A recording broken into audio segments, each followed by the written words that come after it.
शिखा देखने में अपनी जेठानी सुधा से ज्यादा खूबसूरत थी और आज सगाई के फंक्शन में भी वो तैयार होकर बहुत सुंदर लग रही थी। इस वजह से सुधा सबके मुंह से शिखा की तारीफ सुनकर चिढ़ रही थी। तभी शिखा की मम्मी उससे बातें करने लगी। सास का ध्यान किसी और से बात करने में था। सुधा बेटी, तुमसे एक बात कहनी थी। हाँ हाँ बोलिए आंटी, क्या बात है?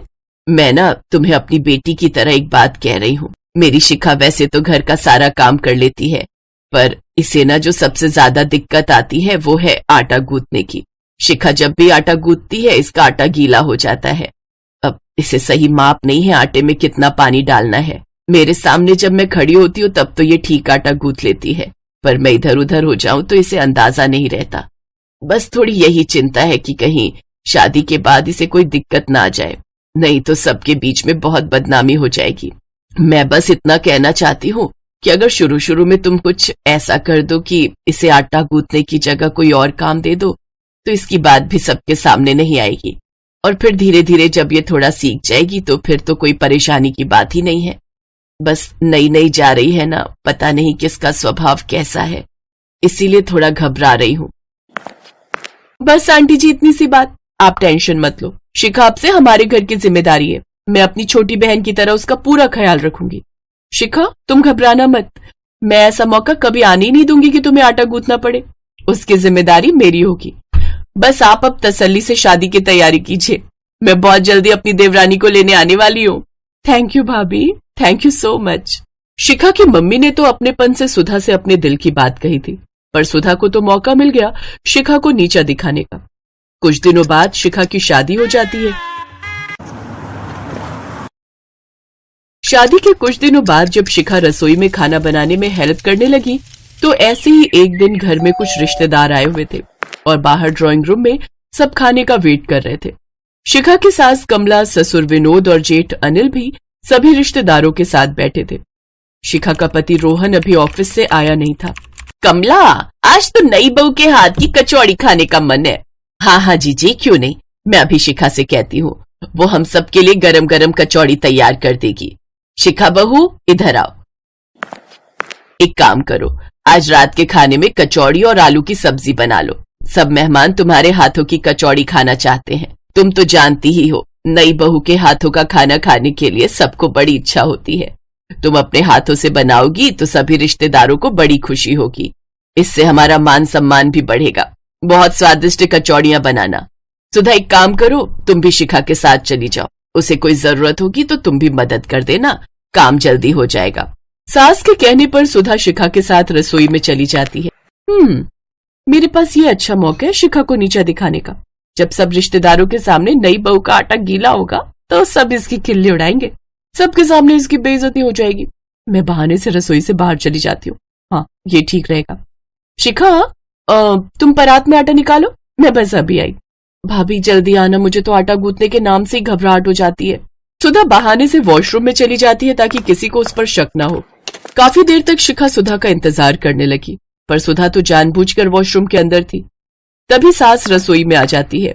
अरे शिखा बहू, क्या हुआ, क्या सोच रही हो? तुमने तो अभी तक कचौड़ी के लिए आटा भी नहीं गूंथा, बाहर सब खाने का इंतजार कर रहे हैं। जी बस तैयार करियो माँ जी। ठीक है, हम बाहर इंतजार कर रहे हैं। सुधा भाभी कहाँ चली गई, मैं क्या करूँ, कुछ समझ नहीं आ रहा है। लगता है मुझे खुद ही कोशिश करनी पड़ेगी। शिखा खुद से ही आटा गूंथने की कोशिश करती है, पर वही हुआ जिस बात का शिखा को डर था। उसका आटा गीला हो गया, उसने आटे में ज्यादा पानी डाल दिया। शिखा घबराहट में रोने लगती है।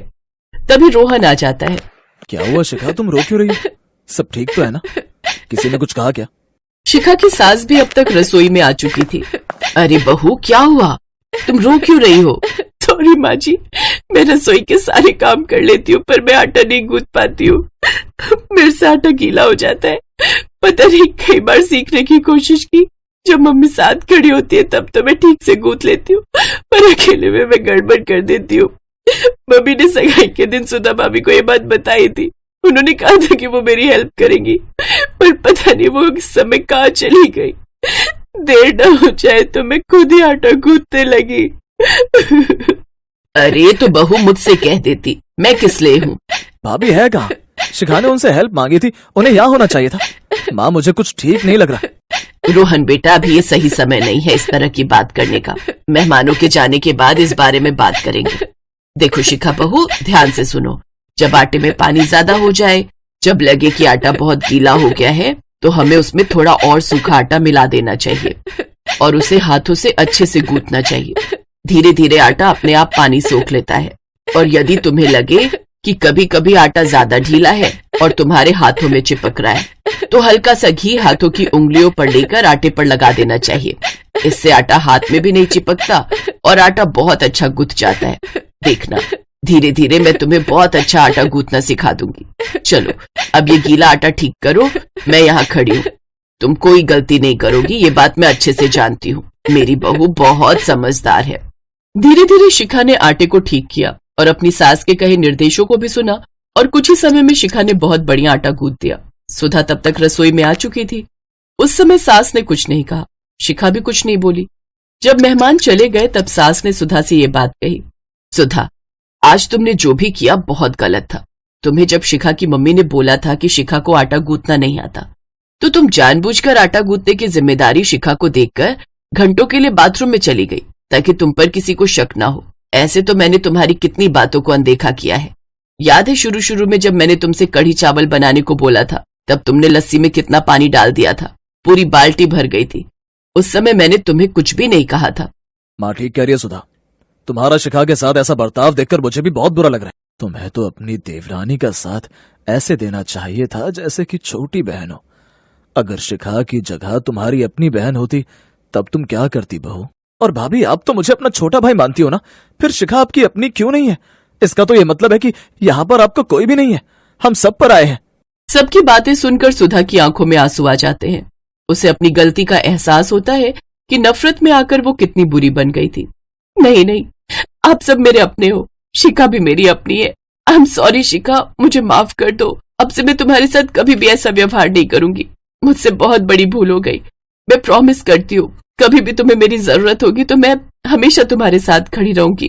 थैंक यू भाभी, और आपको भी कभी भी किसी भी पल कोई हेल्प चाहिए तो सबसे पहले मुझे कहना, मैं हमेशा आपके साथ रहूंगी।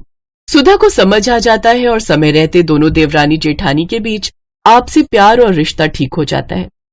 कहते हैं ईर्ष्या व्यक्ति के चरित्र को तो खराब करती ही है, साथ ही साथ रिश्तों में भी दूरियां पैदा करती है। इसलिए हमें कभी भी किसी से ईर्ष्या की भावना नहीं रखनी चाहिए।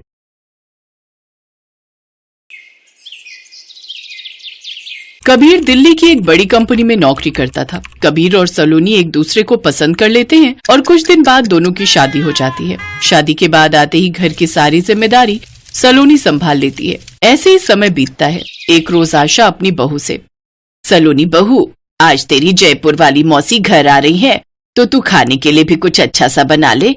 जी ठीक है माँ जी। सलोनी रसोई में खाना बनाने चली जाती है। कुछ देर बाद मौसी वहां आ जाती है। सलोनी उनके पैर छूती है, फिर चाय बनाकर उनको देती है। बहू, अब खाना लगा दे मौसी जी के लिए, सफर से थक कर आई है ना, भूख लगी होगी। जी माँ जी। देखना दीदी, क्या स्वाद है मेरी बहू के हाथों में, ऐसा लाजवाब खाना बनाती है कि पूछो मत। बस बस कर आशा, इतनी तारीफ से तो मेरे मुंह में पानी आ गया। कुछ देर बाद सलोनी खाना परोसती है जिसमें चावल के साथ चने की दाल होती है, लेकिन वो दाल इतनी पतली होती है कि दाल में पानी कम और पानी में दाल वो ज्यादा लग रही थी, जिसे खाते ही मौसी पहला निवाला मुंह में डालते ही कहती है, आशा तू तो बड़ी तारीफ कर रही थी अपनी बहू की, लेकिन उसे तो ठीक से दाल तक नहीं बनानी आती। ये बात सुनकर आशा को बहुत गुस्सा आता है, लेकिन मेहमानों के सामने वो किसी से कुछ कह भी नहीं सकती थी। फिर अगले दिन ही मौसी वहां से चली जाती है। फिर आशा गुस्से में अपनी बहू पर चिल्लाती है, नाक कटवा कर रख दी तूने मेरी। अरे मेहमानों के लिए पानी वाली दाल आखिर कौन बनाता है? अब वो सारे पिंड में जाकर बताएगी कि मेरी बहू ऐसा खाना बनाती है। मैंने तुझसे कहा था कुछ अच्छा बनाने को, तो तूने बनाया क्यों नहीं? बस पानी वाली दाल चावल में उन्हें निपटा दिया। क्या यही सिखाया तेरे माँ बाप ने, मेहमानों को पानी वाली दाल खिलाना? तुमसे एक काम ठीक से नहीं होता सलोनी, जब माँ ने बोला था तो कुछ अच्छा बना देती।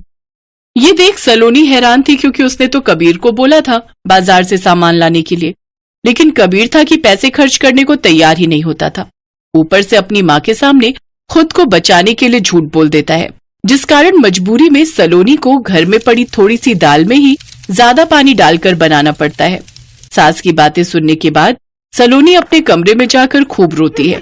फिर अपनी बहन को सारी बात बताती है कि किस तरह उसका पति उसे खर्चा पानी नहीं देता। ऊपर से उसकी सास उसे ही बातें सुनाती है। तो तू बात करना अपनी सास से।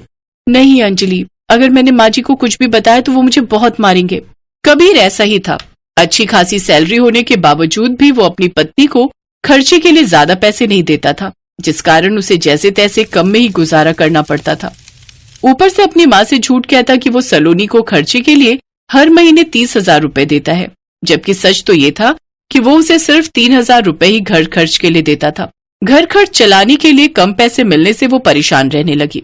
फिर एक रोज उसकी बहन अंजलि उसके घर आती है। सलोनी उसे कम दूध वाली चाय के साथ 10 रुपए वाली बिस्कुट देती है, जिसे देख उसकी सास को उस पर बहुत गुस्सा आता है और वो अपनी बहू पर चिल्लाते हुए कहती है, अरे मेरी बहन को तूने जो खिलाना था वो तो तूने खिला दिया, लेकिन कम से कम अपनी बहन को तो कुछ ढंग का खिला। उसके सामने तू क्या हमारी नाक कटवाना चाहती है? अपनी सास के चिल्लाने से सलोनी सहम जाती है और वो रोने लगती है। अब इसमें रोने वाली कौन सी बात है? तभी सलोनी की बहन उसकी सास को सारी बात बताती है। जीजा जी सलोनी दीदी को घर खर्च चलाने के लिए सिर्फ 3,000 महीना देते हैं। क्या? सिर्फ 3,000? अच्छी खासी सैलरी लेने के बाद भी वो सिर्फ तुझे इतने से पैसे देता है, लेकिन तूने मुझे पहले क्यों नहीं बताया? कैसे बताती माँ जी, वो हमेशा आपसे झूठ बोलते रहते हैं और मुझे सबके सामने बुरा बना देते हैं, साथ ही मुझे मारने पीटने की धमकी भी देते हैं। अब तो उसे सबक मैं सिखाऊंगी। आशा को अपनी बहू के साथ किए पर अब पछतावा हो रहा था। अब उसे समझ आ गया था कि क्यों पानी वाली दाल बन रही थी, लेकिन अब उसने सोच लिया था कि वो अपने बेटे को सबक सिखाकर ही रहेगी। एक रोज, बेटा कबीर, बहुत दिनों से तेरे दोस्त घर पर नहीं आए, तो एक काम कर, उन सबको घर पर डिनर के लिए बुला ले। ठीक है माँ, मैं कल ही बुला लेता हूँ। अगले दिन कबीर के दोस्त घर आते हैं। डिनर में सलोनी उनके लिए पानी वाली दाल और रोटी परोसती है। ये देख कबीर का मुंह बन जाता है और उनके जाने के बाद वो अपनी पत्नी पर चिल्लाते हुए कहता है, तूने मेरे दोस्तों के सामने मेरी नाक कटवा दी। पानी वाली दाल के अलावा और कुछ भी बना सकती थी ना? अब मेरे पास जितने पैसे थे उसी के हिसाब से बना दिया। अरे पैसे नहीं थे तो मुझसे मांग लेती। अच्छा, आज खुद पर पड़ी तो पता चला। तूने कभी सोचा कि वो कैसे 3,000 में घर चला रही होगी? ये सुनते ही कबीर सलोनी की ओर गुस्से से देखता है। उसे क्यों घूर रहा है? वो बेचारी इतने कम में कैसे घर चला रही होगी ये मैं ही जानती हूँ। वो तो मुझे कभी पता नहीं चलता अगर अंजलि मुझे कुछ नहीं बताती। आज के बाद तू हर महीने बहू को 40,000 रुपए महीना घर खर्च देगा, समझा? ये सुनकर कबीर की अक्ल ठिकाने आ जाती है और वो अपनी कंजूसी की आदत अब पूरी तरह छोड़ देता है।